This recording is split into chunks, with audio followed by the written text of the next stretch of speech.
ఓ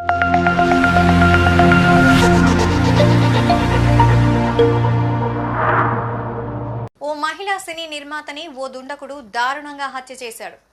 ఆమె ఫోన్ నుంచి మెసేజ్లు పంపి ఆమె ఇంకా బతికే ఉన్నట్టు నమ్మించాడు. చివరికి ఇలా దొరికిపోయాడు.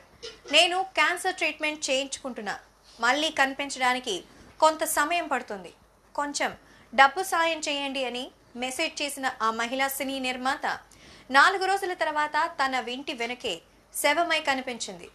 ఆమె కుటుంబీకులు, స్నేహితుల ఫిర్యాదు మేరకు ఆమె ఇంటిని సోదా చేసినటువంటి పోలీసులు ఇంటి వెనుక గార్డెన్లో వెతకగా ఓ చోట ఎవరో గొయ్యి తవ్వినట్టు కనిపించింది. పోలీసులు అక్కడ తవ్వగా చెత్త వెనకనే సంచిలో పువ్వుల మధ్య ఒక శవం కనిపించింది. ఆ శవం మరెవరిదో కాదు, ఆ నిర్మాతదే. ఆమె పేరు లారెలైన్ గార్సియా బెరాక్స్. ఫ్రెంచ్ సినిమాల నిర్మాతగా మంచి పేరు సంపాదించింది ఈ 34 ఏళ్ల నిర్మాత. ఆ తర్వాత ఆర్థిక ఇబ్బందులతో సినిమాలకు దూరమైంది. లండన్లో నివసిస్తున్న ఆమె ఇటీవల ఆమె వద్ద అద్దె చెల్లించేందుకు కూడా డబ్బులు లేవు. దీంతో స్నేహితుల వద్ద రుణం తీసుకుంటూ అద్దె కడుతోంది. ఇటీవల ఆమె ఫోన్ నుంచి కొన్ని మెసేజ్లు వచ్చాయి. నాకు మరో 7,000 పౌండ్లు సాయం చేయి, షాపింగ్కు వెళ్లాల్సి ఉంది అనే మెసేజ్ ఓ స్నేహితుడికి వెళ్ళినట్టుగా ఉంది.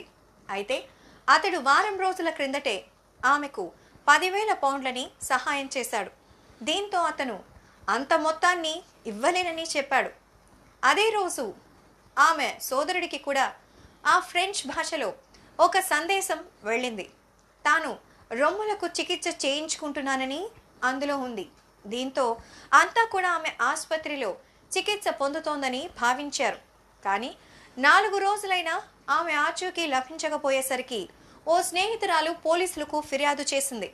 పోలీసులు ఆమె ఇంటిని సోదా చేయడానికి వెళ్ళగా ఇంట్లో సామాన్లన్నీ ప్యాకింగ్ చేసున్నాయి. అక్కడి వాతావరణం ఇల్లు చూస్తే మారడానికి సిద్ధంగా ఉన్నట్టుంది. ఆమె పెంపుడు కుక్క మాత్రం ఇంట్లోనే ఉంది. 4 రోజులుగా ఆహారం లేక అస్వస్థతకు గురైనట్టు కనిపించింది. అయితే అది గార్డెన్ వైపు పరుగులు పెట్టడంతో పోలీసులు అక్కడ వెతికారు. ఓ చోట మట్టి పలచగా ఉండడంతో అక్కడ తవ్వి చూడగా ఒక పెద్ద సంచి కనిపించింది. దాన్ని తెరిచి చూడగా పూల మధ్యలో నగ్నంగా ఉన్న బెర్టాక్స్ శవం కనిపించింది. దీంతో పోలీసులు షాక్ అయ్యారు. ఆమె గొంతు నుంచి రొమ్ము వరకు కత్తిగాట్లు ఉన్నాయి. పైగా ఆమె మొబైల్ ఫోన్ కూడా ఆమె వద్ద లభించలేదు.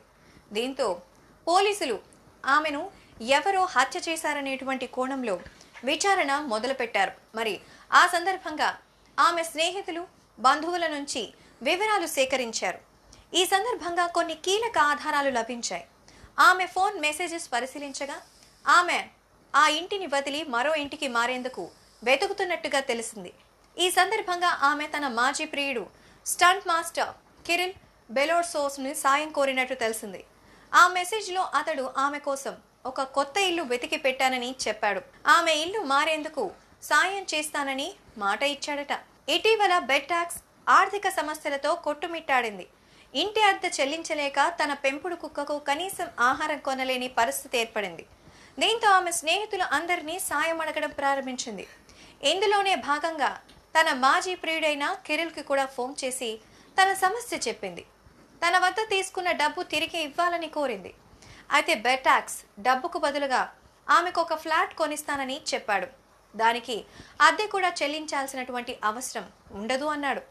ఇంట్లో సామాన్లన్నీ తరలించేందుకు తాను సహకరిస్తానని మాట ఇచ్చాడు. దీంతో బెర్టాక్స్ ఇందుకు అంగీకరించింది.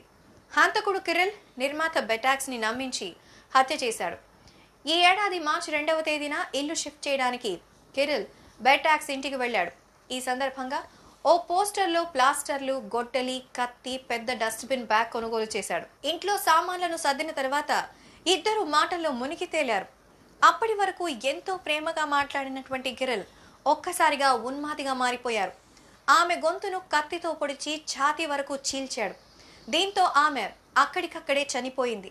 ఆ తర్వాత ఆమె శవాన్ని డస్ట్బిన్ కవర్లో పెట్టి గార్డెన్లోకి తీసుకెళ్లాడు. తనతో తెచ్చుకున్న పూలను ఆ సంచిలో వేసి బిగించాడు. గార్డెన్లో గొయ్యి తీసి శవం ఉన్న సంచిని పూడ్చిపెట్టాడు. ఆ తర్వాత ఆ ఫోన్ నుంచి ఆమె స్నేహితులకు, సోదరుడికి మెసేజ్లు పంపించాడు. కిరిల్కు ఫ్రెంచ్ భాష రాదు. దీంతో అతడు గూగుల్ ట్రాన్స్లేటర్ ద్వారా ఇంగ్లీష్ని ఫ్రెంచ్లోకి మార్చి ఆమె సోదరుడికి మెసేజ్ పంపించారు. ఆ హాస్పిటల్లో ఉన్నట్టుగా ఆమెను నమ్మించే ప్రయత్నం చేశాడు. 3 రోజులు గడిచినా ఆమె ఆచూకీ లభించకపోవడంతో ఆమె బంధువులు పోలీసులకు ఫిర్యాదు చేశారు. దీంతో పోలీసులు ఇంట్లో సోదాలు చేయగా గార్డెన్లో ఆమె శవమే కనిపించింది. ఆమె ఫోన్ని ట్రాక్ చేయగా అప్పటికే కిరిల్ ఉత్తర యూరోప్లోని ఎస్టోనియాకు పారిపోయాడు. దీంతో లండన్ పోలీసులు కిరిల్ వివరాలను ఎస్టోనియా అధికారులకు పంపించి అతడిని అదుపులోకి తీసుకోవాలని కోరారు. పోలీసులకు చిక్కిన కిరిల్ ఈ హత్య తాను చేయలేదని బుకాయించాడు. సీసీటీవీ కెమెరా వీడియోలు ఆధారాలుగా నిలిచాయి. బెట్టాక్స్ మరణానికి ముందు అతడితో కలిసి తిరిగిన వీడియోస్ ని పోలీసులు సేకరించారు. అతడు ఆమెతో కలిసి రెస్టారెంట్లో డిన్నర్ చేయడం, రైల్లో ప్రయాణించడం, ఓ స్టోర్స్ లో ప్లాస్టర్స్ కత్తులు కొనుగోలు చేయడం సీసీటీవీ కెమెరాల్లో చాలా క్లియర్ గా రికార్డ్ అయ్యాయి. వాటిని ఆధారంగా చూపుతూ పోలీసులు కిరిల్ హంతకుడని తేల్చారు. డబ్బులు అడుగుతుందనడంతోనే కారణంతో ఆమెను అడ్డు తొలగించుకోవాలని ప్లాన్ చేసినట్టు చెప్పారు. కష్టాల్లో ఉన్న బెటాక్స్ అతనిని ఆదుకోవడానికి ప్రయత్నిస్తున్నాడని భావించింది.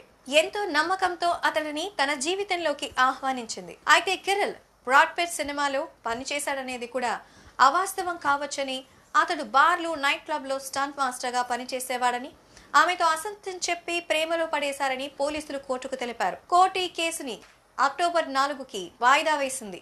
మేము చేసే వీడియోస్ మీ మొబైల్ కి నోటిఫికేషన్ గా రావాలంటే మా ఛానల్ ని సబ్స్క్రైబ్ చేసుకుని పక్కనే ఉన్న బెల్ ఐకాన్ ని యాక్టివేట్ చేసుకోండి.